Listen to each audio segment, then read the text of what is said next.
Bonsoir Ludovic. Écoute, je suis très content de te retrouver ce soir pour parler de l'énergie de l'amant. Voilà, une énergie qui me tient à cœur et qui est souvent mal comprise. Et peut-être avant de rentrer dans ta vision de l'énergie de l'amant, ben, je vais te laisser te présenter. Ben, bonjour tout le monde, merci Gaël de m'inviter à ce petit débat tous les deux. Alors qui je suis? Moi j'accompagne les hommes. Donc j'ai créé un cursus initiatique il y a bientôt 10 ans pour accompagner les hommes. Parce que voilà, j'ai eu un parcours où je me suis vraiment cherché en tant qu'homme, dans l'identité d'homme, parce que j'avais un père qui était souvent absent, j'ai pas trop eu d'exemple masculin. Donc j'ai essayé de me construire une première partie de ma vie avec les arts martiaux. Et puis, ben, j'aspirais toujours à quelque chose de plus dans l'énergétique, l'invisible, la spiritualité. Donc je suis allé voir plein de lignées. Et puis j'ai rencontré les dynamiques archétypales masculines et qui ont cheminé à l'intérieur de moi. Et quand je me suis senti prêt à accompagner les hommes, une fois que j'avais bien cheminé moi-même, j'avais bien traversé plein d'écueils dans ma vie, et ben, j'ai proposé un cursus initiatique sur 1 an pour accompagner les hommes en lien avec les dynamiques archétypales masculines. Voilà, que je co-anime avec Fabien Reynaud, un thérapeute de Saint-Étienne. Bon, Voilà. super. Alors bon, pour tout le monde, hein, je le savais un petit peu parce qu'il se trouve que j'ai participé à ce cursus, voilà, que je l'ai fait entièrement il y a 2 ans, je crois. Le temps passe extrêmement vite. Mhm. Oui. Et que c'est évidemment parce que j'ai apprécié la qualité de ce cursus que j'ai eu envie que Ludovic vienne apporter son regard et son expertise sur ces archétypes masculins qui finalement sont pas tellement abordés. On parle beaucoup d'archétypes féminins avec les lunes, etc. Et les archétypes masculins, en tout cas en France, j'ai la sensation qu'ils sont peu abordés. Voilà. Euh, et donc, du coup, ce soir, on est là pour parler de l'énergie de l'amant. Une énergie qui, normalement, doit intéresser à la fois les hommes et les femmes qui vont nous écouter. Et Mhm. pour commencer, pour pas qu'il y ait de confusion, précisément, euh, j'aimerais entendre ta définition, que tu expliques, en fait, qu'est-ce que c'est que l'énergie de l'amant, en fait. Mhm. Eh bien, en fait, avant de parler de l'amant, je vais juste reparler qu'il y a 4 grands axes dans les énergies archétypales masculines, qui sont l'énergie du roi, du magicien, du guerrier et de l'amant. Donc, on a mis des mots et des termes qui résument un peu cette vibration, mais qui des fois peuvent être trompeurs. Bon, Mm. quand on parle du roi, on voit bien l'énergie, quand on parle du guerrier aussi, mais le magicien et l'amant, des fois, c'est un peu flou. Et donc l'énergie de l'amant, si on devait la résumer, parce qu'en fait, c'est une énergie, c'est pas quelque chose qui est stéréotypé, en fait. C'est pas On peut pas le définir vraiment, c'est une énergie qui est vivante. Mais si on devait la résumer, l'amant, c'est une énergie qui cherche l'union par les sens et qui cherche à dissoudre les frontières dans son expérience. Voilà. Et c'est vrai que quand on entend amant, je sais parce que c'est un peu là où tu veux en venir, Gaël. Souvent, quand on entend le mot amant ou l'énergie de l'amant, on pense tout de suite à la sensorialité, la sensualité et la sexualité, qui bien Voilà, sûr moi, je pense à fait celui que partie va de voir l'énergie. la femme, hein, voilà, dans son coin, quoi, hein. Oui, oui, l'énergie de l'amant, enfin, la sexualité et la sensualité fait partie de l'énergie de l'amant, mais ça serait vraiment dommage de limiter l'amant à cette énergie-là parce qu'il est beaucoup plus vaste et beaucoup plus complexe. Ce qu'il faut vraiment comprendre, justement, c'est dans l'union par les sens, il y a donc ce côté sensorialité de l'amant. Ça veut dire que l'amant, il vit pour l'expérience, il n'a pas de honte, Mhm. il n'a pas de limite, il juge pas son expérience, mais c'est pas juste le sens, comment dire? Matériel, c'est pas juste le toucher, le goût, ça peut être le sens aussi, le sens du divin, par exemple, le sens de la beauté. C'est beaucoup plus vaste que simplement le corps, en fait. Parce Mm. que l'énergie de l'amant, lui, ce qu'il cherche, c'est la reliance et le lien. Et donc, dans la reliance, on peut voir la reliance à l'autre, ça veut dire le lien à l'autre, dans la communion, dans l'empathie, le lien à l'autre dans le toucher, dans l'expérience sensorielle, mais le lien aussi au divin et à l'invisible. Et ça, souvent, c'est une partie qui a été, enfin, qui est très mal connue par rapport à l'amant, parce qu'on le limite souvent au corps, quoi. Ouais. Ouais, en fait, tu as déjà presque tout dit par rapport à au point où je voulais en venir. C'est-à-dire, effectivement, quand tu me parles de la main, moi, je vois le lien. Voilà. Et cette notion de beauté, j'y reviendrai tout à l'heure parce qu'elle me tient particulièrement à cœur. Euh, et euh, et c'est vrai que moi, euh, j'ai découvert vraiment ces caractéristiques-là lors de ton cursus.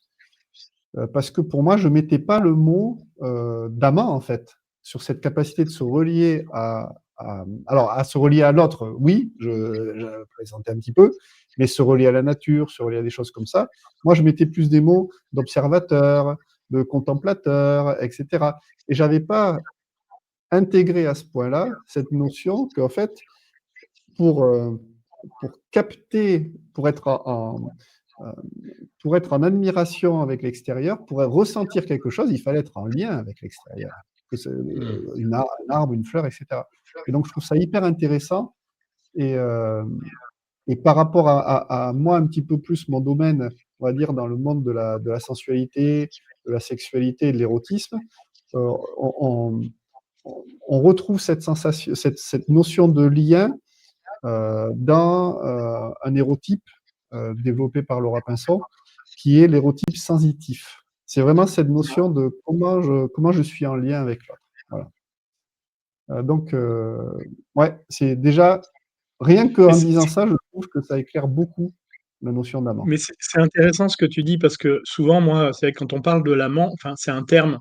Bon, c'est pas moi qui l'ai inventé, c'est un terme qui est là depuis un certain temps, donc je l'utilise aussi. Mais c'est vrai qu'on pourrait redéfinir l'amant et l'appeler le perceptif, par exemple, au lieu de Mmh. définir l'amant. Parce qu'il y a vraiment cette notion de tu vois, je peux juste, comment dire? Me nourrir de sensations du style: «Ah, je touche un beau vêtement, ça me nourrit mon intérieur», mais pourquoi? Au service de quoi, en fait, je fais ça?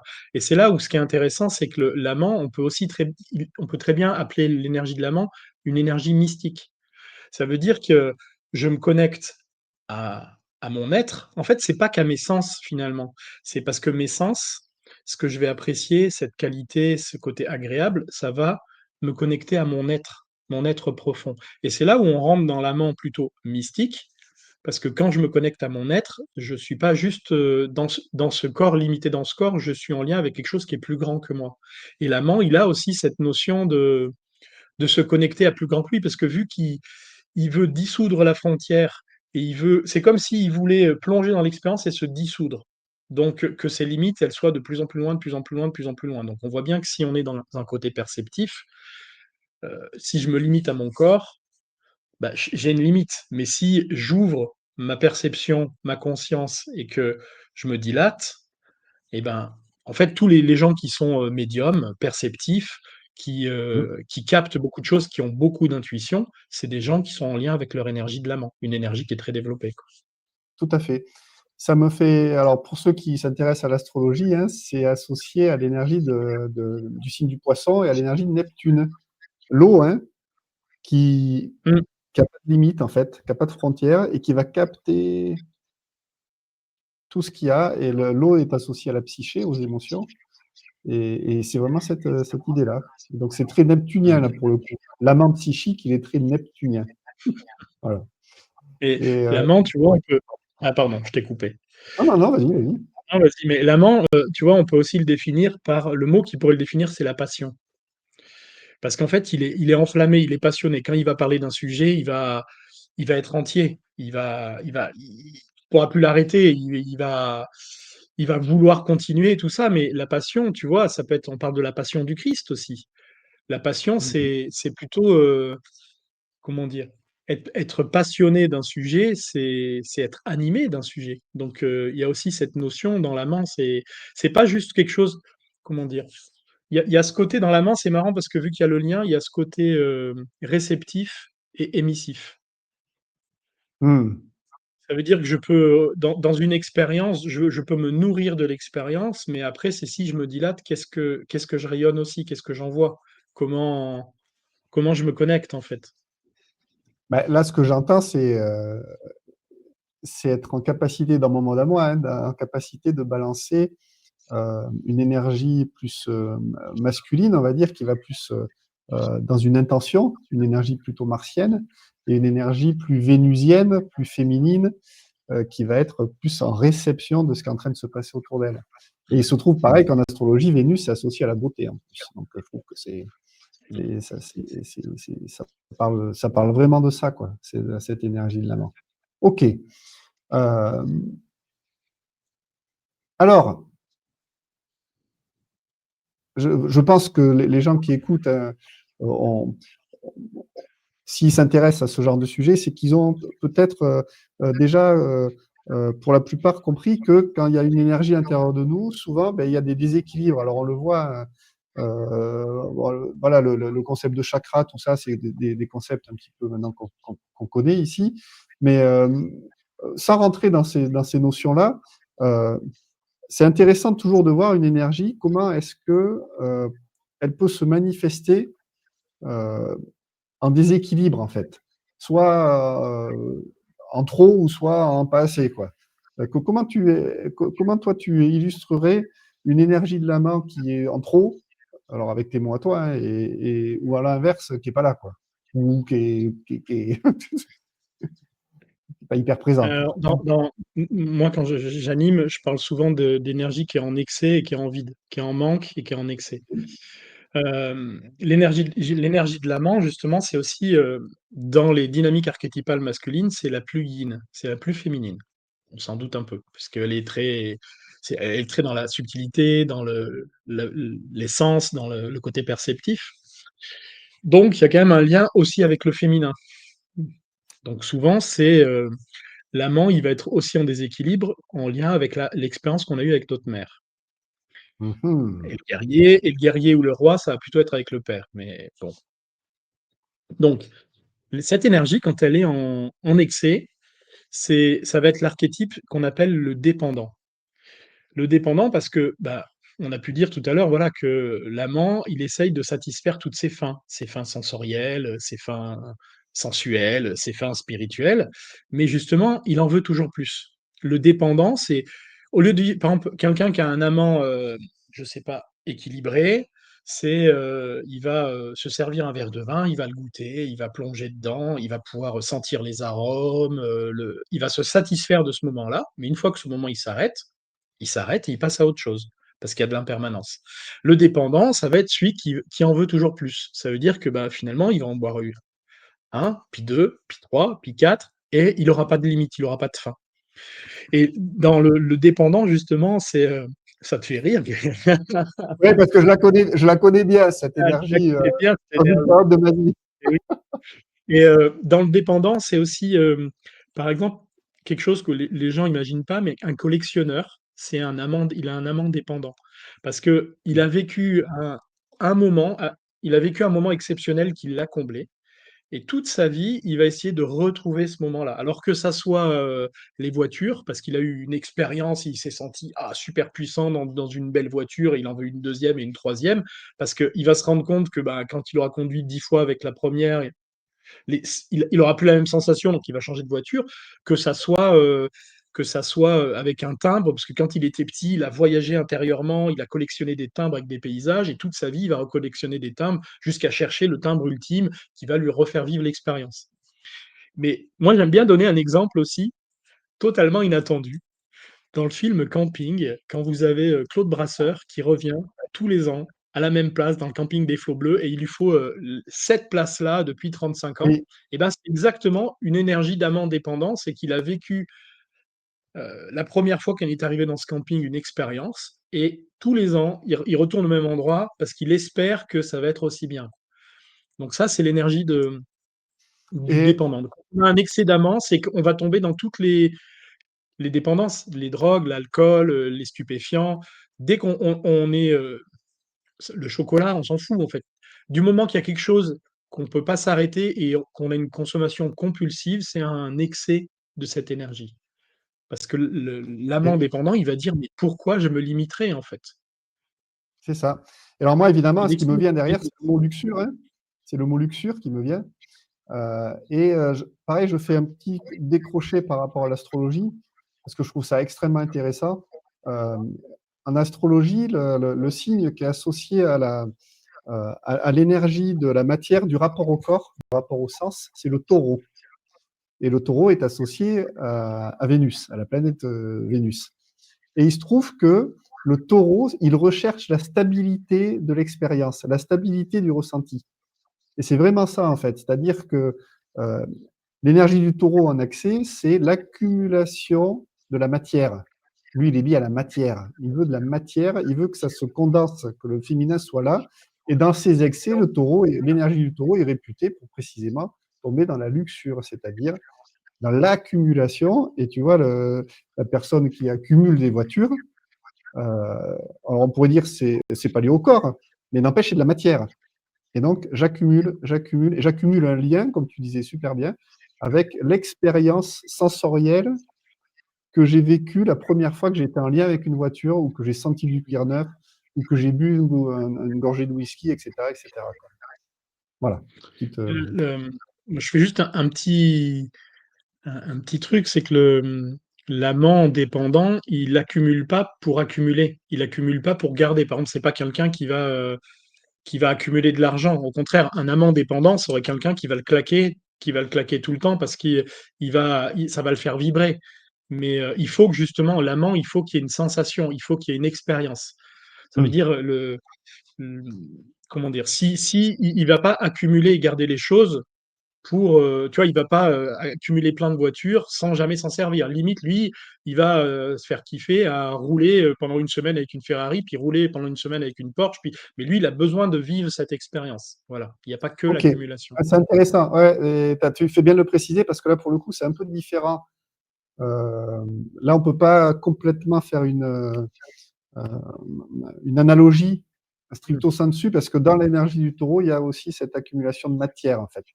Et Ouais. moi, ça me fait penser à la libido, en fait. C'est-à-dire l'énergie, ce mouvement vers. Et là, on est plus oui, dans cette énergie martienne qui va vers quelque chose, parce qu'il a besoin de ressentir quelque chose. Mm. Ok. Et ce qui est intéressant, c'est que l'amant, quand il est en vide ou en excès, il y a un lien avec le féminin. Il y a quand même une. Alors, autant dans le dépendant, il peut y avoir comment dire, une idéalisation du féminin tellement grande qu'il n'arrive pas à la vivre dans la matière. Par Mm, exemple, un don Juan, ce qu'on appelle un don Juan, un homme qui va collectionner les femmes, mm, en fait, il les collectionne pas obligatoirement pour changer, il les collectionne parce que, en fait, il a un idéal d'expérience ou de lien au grand tout, de connexion. Donc, quand il va être avec une femme, alors lui, c'est quelqu'un qui va tomber amoureux tout le temps parce qu'il est à fond dans l'expérience et il est pleinement là. Mais le truc, c'est que au bout d'un moment, entre l'idéal qu'il a et l'expérience qu'il va vivre avec cette personne, il va y avoir un décalage. Et là, il va se dire, ah ben merde, c'est encore pas la bonne parce que le grand frisson que je voulais vivre, la grande connexion à l'univers à travers cette personne, ça marche pas parce qu'en fait, la femme qui est en face de lui ne pourra jamais incarner la mère divine. Et en fait, l'amant, en fait, il recherche il veut cette union par l'essence pour trouver l'unité et l'harmonie. C'est comme s'il voulait revenir au grand tout. Sauf que donc la femme avec qui il est ne va pas pouvoir le combler sur ce plan-là. Donc à un moment donné, il va changer et il va essayer de retrouver dans la nouvelle l'expérience de connexion au grand tout. Sauf que, en fait, si c'était un amant équilibré, il pourrait se satisfaire de se dire: «Ah, je vis une super expérience avec telle personne, elle m'amène beaucoup». Mais vu qu'il est en excès de cette énergie, il va vouloir tellement plus à chaque fois que les femmes vont le décevoir et il va changer de partenaire comme ça indéfiniment. Alors ça marche pour les hommes, pour les femmes, hein. C'est pas parce qu'on parle ouais. de l'amant qu'on parle Mais que c'est des hommes, hein. intéressant aussi, ouais, Attention pour les mesdames. femmes. Ouais, pour les femmes, c'est intéressant de voir aussi comment ça se manifeste, tu vois. Parce que ça va pas se Mmh. manifester exactement de la même façon. Ça me fait penser, moi, au film Grenouille, pas Grenouille, Le Parfum. Je Mmh. ne sais pas si tu connais le livre, où euh, il y a cette idée de, il veut reconstituer un absolu, Oui. une connexion avec le grand tout en prélevant sur des femmes qu'il assassine, hein, en prélevant leur parfum, pour Oui. arriver Et en à plus, ce parfum intime, qui est une métaphore évidemment, de se mmh, reconnecter à lui-même et à Dieu en lui, quoi. C'est la métaphore du film bah, et du livre. là, Et c'est je trouve exactement. l'exemple, il Ouais, est vraiment flagrant parce qu'on est vraiment dans la dépendance. En plus, c'est un fabricant de parfums, donc il est totalement dans l'amant parce qu'il est dans la connexion, dans la sensation, et il essaye de retrouver la connexion ultime jusqu'à disparaître à la fin parce il se tout fait à fait, tout il à se fait fait. manger. Et parce Enfin, qu'en fait, il il comme il cherchait lui-même, il cherchait l'amour de lui, parce que évidemment, c'est ça que tout le monde cherche, l'unité en lui. Et comme à la fin il est déçu, ben, il devient une forme de Dieu et tout le monde veut le bouffer en fait. Et oui, j'adore ce et film et je trouve que c'est tous les hommes qui se demandent qu'est-ce qu'ils recherchent à travers toutes les femmes, qui n'arrivent pas à se c'est ça. satisfaire d'une femme. Je trouve que le parfum, ça illustre parfaitement la quête en fait. C'est une métaphore de cette quête du divin et je trouve extraordinaire. Mmh, ouais. Voilà. Et alors du coup, en vide. Alors, de l'autre côté, après, on peut avoir justement donc on peut être en excès de cette énergie ou on peut être en vide de cette énergie. Et donc, l'archétype qui est en vide de cette énergie, on l'appelle l'impotent. L'impotent parce que justement, contrairement à l'amant qui va être très perceptif et qui va rechercher, un maximum de connexion, en fait, l'impotent, ce qu'il faut sentir, c'est que c'est quelqu'un toujours en rapport avec le féminin et l'idéalisation du féminin, c'est que il trouve que l'énergie féminine est tellement grande et trop grande pour lui qu'il a peur d'être absorbé, qu'il va se couper de ses perceptions. Donc c'est quelqu'un qui a pas d'intuition, qui sent pas grand-chose, qui est pas connecté à ses émotions. Oui, parce que depuis le début, j'ai oublié de dire un truc, c'est que l'amant, il vit toutes ses émotions pleinement. Sans honte. Ça veut dire que là, il est touché par un truc, il pleure, il est touché par un truc, il se met en colère, il s'en fout qu'il y ait quelqu'un en face, que ça soit au milieu d'un métro, enfin, il est en colère, quoi. Il vit pleinement l'émotion, il se laisse traverser comme, quand il y a un nuage qui passe avec l'orage, eh ben, il vit ça pleinement. Et donc à l'inverse, l'impotent, bah, c'est quelqu'un qui va être totalement coupé de lui-même. Il est pas connecté à ses émotions, il sait même pas les reconnaître, il sait pas en parler, il a pas de perception, il a pas d'intuition. En fait, la beauté, il s'en fout, il s'habille avec un vieux jean depuis, 50 ans, c'est pratique, ça lui va bien. En fait, il y a ce côté, il est coupé de lui-même. Il est coupé de lui-même parce que le féminin le terrifie, en fait. Il a tellement peur que s'il plonge dans l'expérience, il va disparaître, alors qu'il préfère s'en couper. Ouais. Ouais. Et ce qui est intéressant, c'est qu'on peut faire le parallèle parce qu'il y a souvent beaucoup d'hommes qui ont ce vide d'amant et je me demande moi s'il n'y a pas une mémoire quelque part en lien avec la mémoire du spermatozoïde qui, quand il féconde le féminin, il se dissout et il disparaît pour passer à la suite. Ben, Qui sait peut-être? c'est très possible. Et euh, tout le jeu de cette recréation d'unité nous ramène à la séparation initiale et, euh, et à la peur de la mort, en fait. Et à la peur Oui. de la mort. Et Et c'est pour ça l'impotent, c'est ça, parce que pour lui, s'il plonge dans l'expérience et il se dissout dans l'expérience, normalement, quand on vit une expérience, on revient, on garde notre structure. Par exemple, tu vas boire un verre de vin, tu plonges dans les saveurs du vin, tu te dissous pas, ton corps, il est toujours là. Mais en fait, c'est comme s'il y avait une peur tellement grande du féminin que s'il il plonge dans ses émotions, il plonge dans son féminin, il va totalement disparaître. Et il y a beaucoup d'hommes qui sont aussi dans cette sensation-là et qui sont justement coupés parce que ils ont tellement peur de plus être des hommes s'ils plongent dans leur féminin qu'en fait, ils se limitent eux-mêmes. oui. Et d'un point de vue là, plus sexualité et physiologique, ça peut amener à l'impuissance aussi. C'est-à-dire que j'ai tellement peur de plonger dans ce sexe, j'ai tellement peur d'être absorbé et envahi par ce sexe, qu'en fait, je me mets en retrait, littéralement, et métaphoriquement. Enfin, c'est pas métaphoriquement, là, c'est pour le coup. Physiologiquement, ça a un impact, et à ce moment-là, je refuse le lien, en fait. Oui. Je refuse le lien. D'ailleurs, l'énergie, ça s'appelle l'impotent, hein. Oui, oui, on n'est pas loin. Mais On n'est pas loin. ce qui est intéressant avec ces énergies de l'amant et de se dissoudre dans l'expérience, parce que finalement, l'initiation du masculin, c'est ça. Enfin, toi, Gaël, tu connais ce que je propose et les roues que je propose, mais en fait, dans toutes les sociétés, l'initiation du masculin, justement, entre l'adolescence et l'âge adulte, parce que dans toutes les sociétés, il y avait une initiation avant pour les hommes, parce que contrairement aux femmes qui ont un cycle interne et qui sont en lien avec l'univers, donc l'initiation se passe à l'intérieur d'elles, Mm, les hommes, mm, ils ont besoin d'avoir une initiation à l'extérieur pour se connecter à leur intérieur. Et justement, l'initiation, c'était ça, c'était les mettre dans une situation qui va leur amener souvent de la peur, de la douleur, pour qu'ils connaissent, ils plongent à l'intérieur d'eux, ils se connectent à quelque chose à l'intérieur d'eux, ils acceptent leurs limites, ils mettent un genou à terre, et ils puissent après revenir en tant qu'hommes, mais avec une certaine vulnérabilité. Ils ont touché leur vulnérabilité.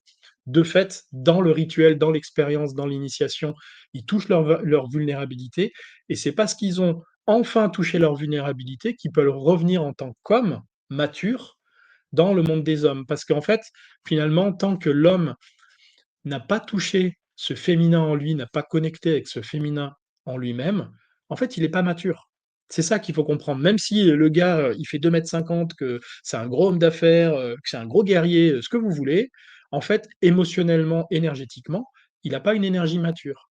Parce qu'il n'est mm. pas capable de se connecter à sa vulnérabilité, à son monde émotionnel, à sa sensibilité. Et il n'y a que comme ça qu'après, on peut redevenir un homme équilibré, en fait, et entier. Ouais, et je vais illustrer encore une fois avec ma vision à moi. Euh, c'est cette idée que l'être humain, on est tous androgynes à la base, et qu'il y a ces deux énergies qui coexistent. Après, on est, euh, on a chuté, hein. Polarisé. Voilà, on a chuté, donc on s'est polarisé. Et cette idée pour être mature, c'est-à-dire pour être capable de reconnecter, hein, de refaire ce lien vertical et horizontal, il y a cette idée de recréer une rencontre entre ces deux énergies. Et c'est ce que symbolise le signe du scorpion en astrologie, qui est, en fait, on dit souvent, le scorpion, il cherche du sexe. C'est la caricature du Don Juan, alors que pas du tout. Ce qu'il recherche, le scorpion, c'est à recréer l'unité à l'intérieur de lui, à recréer cette, cette union parfaite entre le féminin et le masculin. Et je finis avec l'astrologie, mais tant qu'on n'est pas passé par la maison de l'intimité du scorpion, tant qu'on n'a pas traversé cette épreuve qui nous confronte à nos peurs les plus importantes, parce que ça veut dire plonger dans la peur de mourir à son propre pouvoir, ou le pouvoir qu'on s'était donné, on ne peut pas aller devenir un être humain qui est capable après de s'ouvrir aux autres et de porter une vérité dans le monde. Et je trouve ça hyper intéressant de faire le lien entre ces deux visions, parce que c'est vraiment ça en fait. Et tu restes immature tant que tu n'as pas traversé cette maison de l'intimité. Et c'est pour ça que la relation amoureuse, de ce point de vue-là, est un laboratoire exceptionnel pour devenir mature, précisément. Et ce qui est intéressant dans ce que tu dis, c'est, moi j'aime bien quand tu dis on peut pas être mature tant qu'on n'a pas traversé la maison de l'intimité, mais pour moi l'intimité c'est ses plus grandes peurs et ses plus grandes hontes et ses plus grandes blessures. Et souvent, bah, les hommes ils passent leur temps à, comment dire, à mettre des masques et à cacher leurs blessures parce qu'ils ont l'impression que si ils montrent une blessure, ils vont être faibles et puis qu'on va pouvoir les toucher, quoi. Alors que justement, la maturité, elle vient du fait que j'ai pu aller visiter mes ombres, j'ai pu aller visiter mes blessures, je les connais, je les goûte, je les malaxe, je les vis tout le temps. Et c'est pas pour ça que j'y arrive mieux que les autres, parce que j'ai beau cheminer, mes blessures, je les vois, mes manquements, je les vois, les endroits où je suis en vide et en excès, je les vois, mais bah, plus je les vois, plus je peux m'en détacher et plus petit à petit, je peux grandir à l'intérieur de moi. Mais tant que je refuse de les voir ou je refuse d'en parler aux autres ou de les assumer, bah, ça va toujours être sous le tapis, quoi, d'une certaine manière. C'est Ouais. il y a que ça qui fait grandir. Moi, quand je vais avec enfin, je travaille avec les hommes, je leur dis toujours que c'est pas en allant dans la lumière qu'on grandit, c'est en observant ses ombres. Et souvent, justement, avec les archétypes, on travaille beaucoup sur les vides et les pleins des ombres pour qu'ils puissent aller identifier à quel moment ils sont dans vide ou en plein, enfin à quel moment ils sont dans leurs ombres, parce que plus ils vont voir que, bah tiens, dans la relation avec ma femme, à tel moment, ah, je suis en excès, ah, là, je suis en vide, ah, dans mon boulot, je prends pas ma place, ah, je suis en vide de roi, ah, tiens, là, je dis rien, machin. Et c'est plus je vais voir mes ombres au quotidien, plus je vais être lumineux. Mais si je refuse de voir mes ombres, il y aura pas de lumière, en fait. Il y Alors aura là, un je bois tes u paroles, hein. un masque qui pourra sembler à quelque chose, mais dès qu'on va appuyer dessus, ça sera creux, quoi. C'est ça. Il y aura pas de densité, il y aura pas de charisme, il y aura pas d'ancrage, il y aura pas de puissance, il y aura rien parce que voilà, le gars, j'allais dire, je sais pas, moi, c'est un grand PDG. Oui, il a bien réussi, il est capable de donner des ordres à tout le monde, mais le jour où on va mettre le doigt sur un truc, il va s'effondrer comme un petit garçon parce Ouais. que il essaye de cacher à tout le monde qu'il réussit parce qu'il, je sais pas, il a peur du noir, par exemple. J'en sais rien, quoi. En Et ça, général, c'est déjà, en général, alors c'est caricatural ce que je vais dire, mais il y en a une qui lui explique en général qu'il n'est pas tout puissant, c'est sa femme quand il rentre chez lui. mais mais c'est vraiment. euh, c'est- alors moi, je bois tes paroles parce que évidemment, je suis particulièrement sensible au travail des ombres. Et moi, j'appelle ça la légende personnelle, hein, le masque, mais peu importe, c'est là exactement la même chose. Euh, Et, euh, et j'aime aussi beaucoup l'idée de se dire que tant qu'on n'a pas accepté de mettre un genou à terre, on est immature en fait. C'est-à-dire que tant qu'on n'a pas accepté, entre guillemets, de perdre la guerre qu'on s'était donné comme mission de gagner, en fait, on reste des enfants. On reste des enfants immatures. Et ça m'avait beaucoup marqué aussi, cette idée, et c'est ce que tu expliquais par rapport au rite initiatique, hein, c'est qu'à un moment donné, quand tu vois que tu peux perdre la guerre, en fait, quand tu vois que tu ne peux pas gagner toutes les guerres, eh bien, tu acceptes de la perdre et là, ça devient un vrai choix. Et c'est ce vrai choix-là qui t'amène à l'humilité et à la maturité. Et ça, je trouve ça hyper important pour les hommes parce qu'il y a vraiment beaucoup. Alors, ça marche aussi chez les femmes, mais il y a cette idée de je dois gagner la guerre à tout prix, quoi. Il faut surtout pas que je la perde. Alors que la oui. maturité, précisément, c'est j'accepte en conscience de la perdre.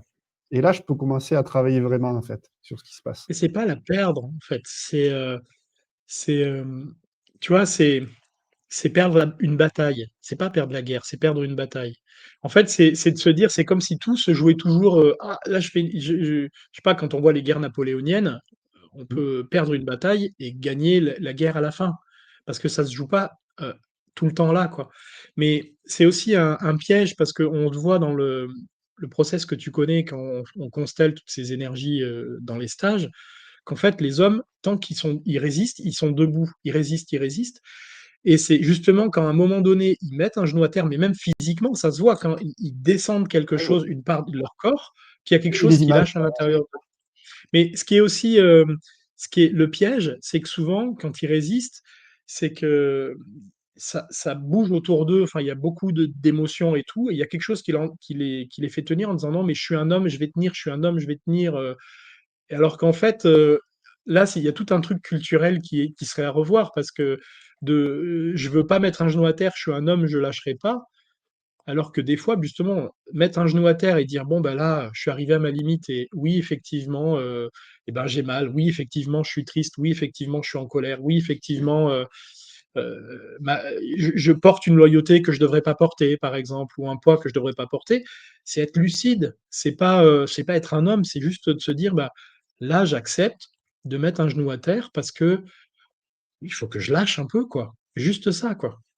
Ouais, et c'est le chemin pour moi aussi, c'est le point d'accès vers ce que tu appelais, alors je ne sais plus les mots exacts, mais c'est le point de contact avec quelque chose de beaucoup plus grand que la perception qu'on a de notre personne via un filtre égotique.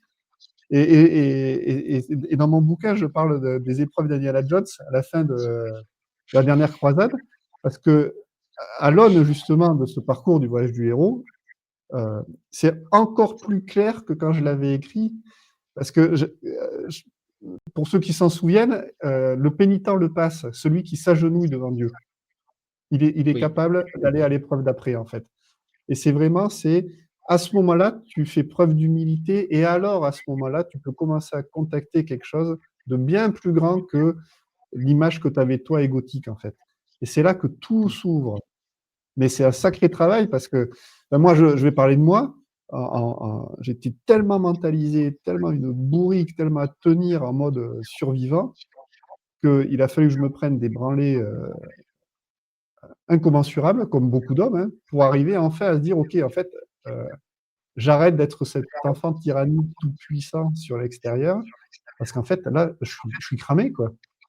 J'aime bien les Américains, I'm down. Je vous l'expression. Et c'est Je, je- c'est je suis mort, quoi. J'en c'est peux plus, c'est quoi. c'est super intéressant ce que tu dis, c'est que parce que justement, tant qu'on résiste et qu'on tient, en fait, on tient vers l'extérieur. C'est comme si on tenait l'extérieur. Et là, de mettre un genou à terre, c'est comme si enfin on descend à l'intérieur de soi et on crée un espace à l'intérieur de soi. Parce que tant qu'on tient l'extérieur, à l'intérieur, il y a rien. C'est pas construit, c'est vide. Et d'un coup, quand on lâche l'extérieur, qu'on lâche, qu'on on met un genou à terre, on lâche tout le contrôle qu'on a sur l'extérieur et d'un coup, on descend à l'intérieur de soi et parce qu'on descend à l'intérieur de soi, on va créer cet espace de souveraineté intérieure, cet espace qui est vraiment nous, notre être. Et c'est parce que cet espace, il se construit, qui fait qu'après, il est pas indestructible, mais ma souveraineté intérieure, elle peut plus être mise à mal. Ma Mm. souveraineté intérieure, c'est l'être, c'est l'espace à l'intérieur de moi où je me suis construit dans mon être. Ouais. Donc ça, Et c'est on là, peut plus me l'enlever. Et c'est toute la différence entre qu'est-ce que je vais tenir, je vais être tyrannique avec l'extérieur, je vais dominer tout le monde, parce que j'ai pas cet espace-là à l'intérieur de moi. Et une fois que je descends, que cet espace il est construit, j'ai plus besoin d'être tyrannique avec l'extérieur, parce qu'il y a même plus le goût de vouloir contrôler tout le monde, puisque cet espace, je l'ai trouvé à l'intérieur de moi, quoi. ouais. Et,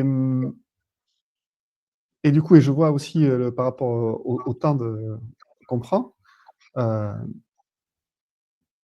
mais moi, ça me passionne ce truc. Et, et ce que tu viens de dire, ça me fait aussi penser à arrêter aussi d'être un séducteur pour plaire au monde extérieur, pour aller, parce que tu as touché cette notion qui me parle tellement, ta beauté intérieure. C'est-à-dire qu'être souverain, c'est avoir conscience de sa propre beauté. Et ça, personne ne peut te l'enlever. Mmh. Ça, personne ne peut te l'enlever. Et du coup, tu n'as plus besoin de la surinvestir pour plaire au monde. Parce que la seule chose, c'est tellement plus précieux d'être le gardien de ta propre beauté que de vouloir absolument qu'elle soit reconnue par l'extérieur, qu'en fait, et c'est ça, je crois qu'être en lien avec sa nature divine, c'est ça, en fait. C'est C'est vraiment ça, c'est quoi. moi j'aime bien, moi je suis pareil, je suis tout à fait d'accord avec toi, mais c'est là où si on rejoint l'amant qui est dans, la perception, la sensorialité, la beauté, ça peut être Mm, avec quelle beauté je vis ma vie, quoi. Tu vois? mm, Sur laquelle beauté je base ma vie et finalement c'est plus la beauté à l'extérieur, c'est plus la beauté, ma beauté à l'extérieur ou ce que je vais montrer aux autres, c'est ma beauté intérieure et mm, si je base ma vie là-dessus, bah, mon amant, il se transforme. Il est plus dans la séduction, comme tu disais, mais mm. il est dans l'intériorisation et Ouais, et il là, devient il y a beaucoup séduisant de pour le coup. Il cherche plus à plaire. Et c'est simplement sa souveraineté qui le rend séduisant, mais il est plus là, en fait, pour draguer ou pour extorquer de la matière ou des sens à l'extérieur. Et je trouve ça, moi, je trouve que, en tout cas pour les hommes, je trouve que c'est un chemin magnifique. Et cette notion de beauté, elle est évidemment extrêmement importante aussi pour les femmes, qui ont la sensation d'être reconnues dans leur féminin que par le regard de l'extérieur, sur leur matière, alors que c'est évidemment, elles doivent mettre l'œil à l'intérieur d'elles pour être en lien avec leur féminin extérieur. C'est le processus inverse, elle, hein. C'est, voilà, euh, et je trouve que, euh, comme il y a un lien entre cette intériorité et cette extériorité, si tous les êtres humains pouvaient faire ce chemin vers leur beauté intérieure, ben le monde ne serait que beauté, en fait. mmh. On serait tous créateurs de beauté, ne serait-ce que uniquement parce qu'on serait en lien avec la nôtre. Et ça, moi, ça me. Moi, je vote pour, hein. Ça, c'est le surkiff, quoi. Tu Voilà. veux dire, tu veux dire qu'on aurait des gens qui construisent des bâtiments qui seraient beaux, des, Voilà, des comme à villes une super époque, quoi. belles, Qui sera en des meubles harmonie avec super jolis. l'environnement. Voilà. Parce que la main équilibrée, il n'a plus besoin de voler rien du tout. Ouais, La main équilibrée, il voit la beauté, mais il a plus ce besoin de se l'approprier de force et de l'ingérer de force, en fait, vu qu'il est déjà en ouais, contact avec la sienne. Donc, il n'a plus besoin de tout massacrer pour sa propre satisfaction, vu qu'il est déjà en lien ouais. avec elle. Il a peut-être juste envie de la beauté qu'il a sentie à l'intérieur de lui, justement, il a envie de la déployer, quoi. D'être créateur de beauté. Et surtout aussi de la faire rayonner chez les autres. Ça veut dire que, ok, moi si maintenant j'ai trouvé ma souveraineté intérieure, j'ai envie de dire, mais vas-y, elle est où la tienne? Elle est où ta beauté? Montre-la moi maintenant. Ah oui, eh ben oui, et là, par effet miroir de quelqu'un qui est en lien avec sa beauté et sa souveraineté, il a rien à dire en fait. Sa seule présence réconforte en fait, parce que c'est tout ça de quoi on parle depuis tout à l'heure. On parle d'amour, hein. On parle d'une énergie d'amour, hein. L'énergie qui relie toutes nos parts en fait, hein. Et une personne Oui. qui incarne l'amour, eh ben, il a un super pouvoir. Elle a un super pouvoir rien qu'en étant là en fait. Ouais. Ah ben on pourra parler des heures, hein. Et Aïe, aïe. ouais, je trouve que cette énergie, elle est magnifique et elle est tellement caricaturée, elle est tellement réduite à, à un domaine et à un contexte de la vie. Euh, et Oui. peut-être pour finir, moi j'aurais aussi envie de dire que même les hommes qui se sentent, qui ont la sensation d'être des mauvais amants ou d'être impotents ou impuissants, je trouve que c'est une formidable ouverture aussi que de se dire non, non, c'est pas que tu as pas d'énergie d'amant, c'est pas que tu es pas capable, c'est qu'elle te fait peur, en fait. Et pour l'instant, tu n'y as pas accès, quoi. C'est juste ça. Mm, Et ça, je trouve ça hyper, c'est réjouissant. mm. Parce Oui, et que puis c'est ça va vite. Enfin, moi, on voit en stage, les changements, ça va vite en fait. Nous, des fois, on a dans les stages des hommes qui n'ont jamais fait de hug à d'autres hommes de leur vie. Ils n'ont jamais pris un homme dans leurs bras, parce que bon, quand même. bah, Et attends, ben, au bout d'une journée, ils ont envie de faire des hugs à toute la planète, tu vois, quand c'est déverrouillé et qu'ils ont senti que, en fait, ils avaient le droit d'être en lien avec cette énergie et qu'ils restaient quand même des hommes. Mais en fait, ça va très vite. Donc, faut pas avoir peur, en fait. Faut venir en non. stage. Bah, oui, et puis c'est marrant aussi, parce que moi, je me souviens, alors je vais pas citer son prénom, mais quelqu'un qui m'a marqué. Il y a aussi l'homme qui est persuadé qu'il n'a pas d'énergie d'amant, alors qu'en fait, la terre entière autour de lui voit qu'il en est blindé. C'est juste qu'il se raconte qu'il en a pas, quoi. Non, mais moi, non, non, mais tout le monde le sent, ça, non? Ouais. Voilà. Et oui. Bref, ouais, c'est une chouette expérience et si on accepte aussi de pas trop se prendre au sérieux, et parce que pour moi, ça fait partie de la façon dont tu transmets aussi, de ne pas se prendre le chou, de ne pas se prendre au sérieux. Et je crois que c'est aussi une clé pour avoir accès à toutes ces énergies, que d'y aller aussi avec de la joie, mais la joie saine de l'enfant qui veut découvrir, quoi. Et, je crois que c'est une clé pour toutes les énergies de se dire, OK, finalement, tout ça, tout ce sérieux qu'on met à se définir, il fait vite extrêmement shit, quoi.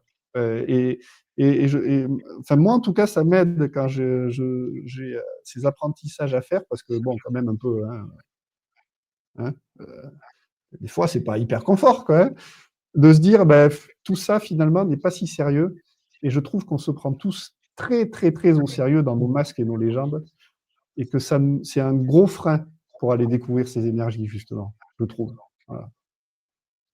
Ouais, c'est comme si on a peur de plonger dans la grotte du dragon, et puis en fait, au fond de la grotte, il y a une petite souris comme ça, quoi. Ouais, c'est C'est là qu'il exactement faut en rire après. Faut dire, oh, c'est zut! exactement ça. Ça fait même chier, je trouve. C'est même hyper vexant. C'est-à-dire que quand tu te Ouais. retournes sur ton chemin et tu te dis putain, mais c'était juste ça Oh, en mon fait. dragon à moi, il était grand comme ça! C'est ça. Mais tu sais, ce qui est marrant, Bon, c'est que ouais. j'en ai pas parlé, mais l'archétype de l'amant, c'est vraiment le jeu aussi. Le jeu, Mmh. le fait de jouer, c'est l'énergie de l'amant, quoi. De pas se prendre au sérieux, c'est exactement ce que tu disais, donc voilà, ça m'y fait penser, mais Ah bah, tu vois, comme quoi, comme quoi. ça doit être une énergie qui nous parle, peut-être, qui sait? OK, beh, Mmh, super. On va arrêter là parce que là, je pense qu'on doit être un bon 40 minutes et ouais. c'est largement suffisant et je te remercie beaucoup Ludo et Mmh. régulièrement Ludovic, pardon, hein, les gens vont croire qu'on se connaît, ce qui est le cas. Heu et puis, je t'inviterai avec plaisir pour parler d'autres énergies, des autres énergies et même sur l'amant, on peut aussi l'aborder de plein d'autres façons et moi, ce que j'adore, c'est ces passerelles entre toutes les approches. Voilà, Mmh.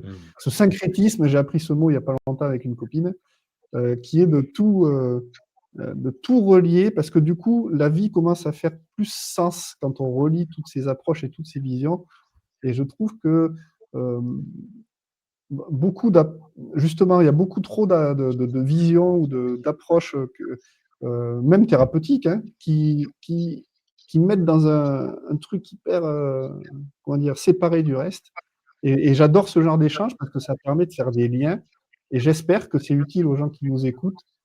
Est-ce que de dire: «Ah oui tiens, ah oui, dit de cette façon, ça me parle. Ah oui tiens là, ah, ah, avec cet angle-là, oui, ah oui OK tiens, ah oui quand je bois du vin, ah tiens je savais pas tiens». Ou alors une personne qui est plus dans l'astrologie, ah oui tiens, hein, voilà. Donc c'est ça que je Mmh. trouve, extrêmement bien. Voilà. Oui, puis ce qui est moi, ce que je trouve bien, c'est que justement, plus on fait des ponts et des parallèles, plus on s'approprie quelque chose. Mmh. Moi, par exemple, les énergies des archétypes, je les mets en lien avec les saisons, je les mets en lien avec, d'autres énergies et avec des directions, avec plein de choses parce que je fais mes propres parallèles et plus je fais des parallèles, plus je vois des subtilités et plus je m'approprie ma vision, en fait. Mmh. Alors Bien que sûr. si je suis la vision de quelqu'un et que c'est un dogme, bah, il y a un moment, je vais m'ennuyer, quoi. Et puis ça sera Et pas ouais, moi. et oui, ça sera pas toi. Et la connaissance ultime reste la connaissance de soi. Parce que Mmh. quand tu te connais toi, tu connais le divin. Voilà. Bon, beh, super. Bah, écoute, merci beaucoup et puis, à une prochaine fois. Ouais, bah, merci Gaël de Avec grand m'inviter, plaisir. pour ces temps de partage et puis, ben, merci à toutes les personnes qui nous ont écoutés, qui vont nous écouter. Oui, tu fais bien d'en remercier, Voilà, oui, parce que moi j'arrête pas. Super, merci beaucoup et puis, bah, à une prochaine. à bientôt.